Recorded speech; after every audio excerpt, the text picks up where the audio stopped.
নমস্কার বন্ধুরা, আপনারা দেখছেন অপরাজিত চ্যানেল। বন্ধুরা, আপনাদের যাদের স্টেট ব্যাংকের বই রয়েছে তাদের জন্য একটি ভালো খবর উঠে এসেছে। আপনারা জানেন যে স্টেট ব্যাংকে বা যে কোনো ব্যাংকে আপনাদের সেভিং অ্যাকাউন্টে যদি আপনারা টাকা রাখেন তাহলে কিন্তু আপনার মাত্র 3.5 থেকে 4% সুদ পান, এবং আপনারা যদি ফিক্সড ডিপোজিট করেন তাহলে কিন্তু আপনারা ভালো পরিমাণে প্রায় 7 থেকে 8% পরিমাণে সুদ পান। কিন্তু বন্ধুরা, স্টেট ব্যাংকের এমন একটি স্কিম নিয়ে আসা হয়েছে যার ফলে আপনারা সেভিং ব্যাংক অ্যাকাউন্টেই প্রায় 7 থেকে 8% সুদ পেতে পারবেন। এই নিয়ে একটি খবর উঠে এসেছে। তো কারা কারা সেই সুবিধাটি পাবেন সেই নিয়ে আপনাদের বিস্তারিতভাবে জানাবো। তার আগে রিকোয়েস্ট করতে চাই, এই ভিডিওটি যদি আপনার ভালো লাগে অবশ্যই লাইক এবং শেয়ার করতে ভুলবেন না, এবং এই ধরনের অন্যান্য যে কোনো আপডেট পেতে চাইলে অবশ্যই আমার চ্যানেল সাবস্ক্রাইব করে রাখুন। সাবস্ক্রাইব করার পরে বেল আইকন চলে আসবে, সেই বেল আইকনটি অবশ্যই প্রেস করে দিতে ভুলবেন না।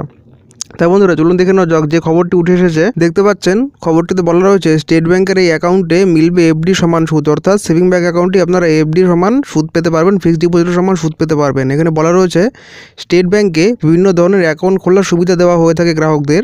এতে সেভিং করার পাশাপাশি টাকা বাড়ানোর সুবিধা দেওয়া হয়। স্টেট ব্যাংকের সেভিং প্লাস অ্যাকাউন্ট এরকম একটি অ্যাকাউন্ট যা মাল্টি অপশন ডিপোজিটের লিঙ্ক থাকে।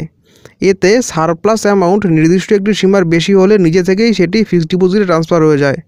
স্টেট ব্যাংকের সেভিং প্লাস অ্যাকাউন্টে যে কেউ খুলতে পারবেন। অর্থাৎ বন্ধুরা, আপনাদের স্টেট ব্যাংকের সেভিং অ্যাকাউন্টের মতোই একটি অ্যাকাউন্ট রয়েছে সেভিং প্লাস অ্যাকাউন্ট। সেই অ্যাকাউন্ট যদি আপনারা খোলেন এবং সেই অ্যাকাউন্টে একটি নির্দিষ্ট পরিমাণের বেশি টাকা যদি আপনারা রাখেন তাহলে সেই টাকাতে আপনারা সেভিং ব্যাংক অ্যাকাউন্টের সুদ নয়, মানে 4% সুদ নয়, আপনারা প্রায় 7 থেকে 8% সুদ পেতে পারবেন, এবং সেটি অটোমেটিক্যালি হয়ে যাবে।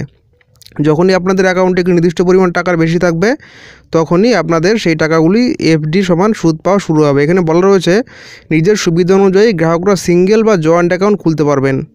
এই অ্যাকাউন্টে ন্যূনতম ব্যালেন্স রাখা বাধ্যতামূলক। মেট্রো শহরগুলিতে 3,000 টাকা, শহরতলিতে 2,000 টাকা এবং গ্রামীণ এলাকায় 1,000 টাকা রাখতে হবে এই অ্যাকাউন্টে। এই অ্যাকাউন্টে 25,000 টাকার বেশি থাকলে সেটি ফিক্সড ডিপোজিটে ট্রান্সফার হয়ে যাবে, যা ন্যূনতম 10,000 টাকার হয়। সেভিং অ্যাকাউন্টে যে সমস্ত পরিষেবা দেওয়া হয়ে থাকে যেমন ATM card, mobile banking, internet banking ও SMS অ্যালার্ট সমস্ত পরিষেবা এই অ্যাকাউন্টে হোল্ডাররা পাবেন।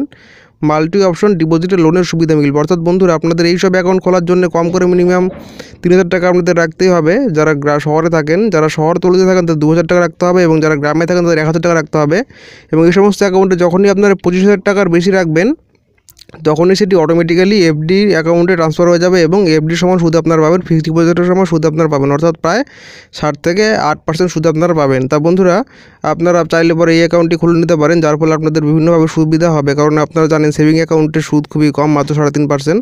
তো সেখানে যদি আপনারা 7 থেকে 8% সুদ পেতে পারেন তাহলে কিন্তু সেটি আপনাদের অবশ্যই অর্থনৈতিক দিক দিয়ে লাভবান হওয়ার একটি রাস্তা। তা বন্ধুরা, ভিডিও যদি ভালো লাগে অবশ্যই লাইক এবং শেয়ার করতে ভুলবেন না, এবং এই ধরনের অন্যান্য আপডেট পেতে চাইলে অবশ্যই চ্যানেল সাবস্ক্রাইব করে রাখুন। সাবস্ক্রাইব করার পরে একটি বেল আইকন চলে আসবে, সেই বেল আইকনটি অবশ্যই প্রেস করে রাখতে ভুলবেন না। ধন্যবাদ বন্ধুরা ভিডিওটি দেখার জন্যে।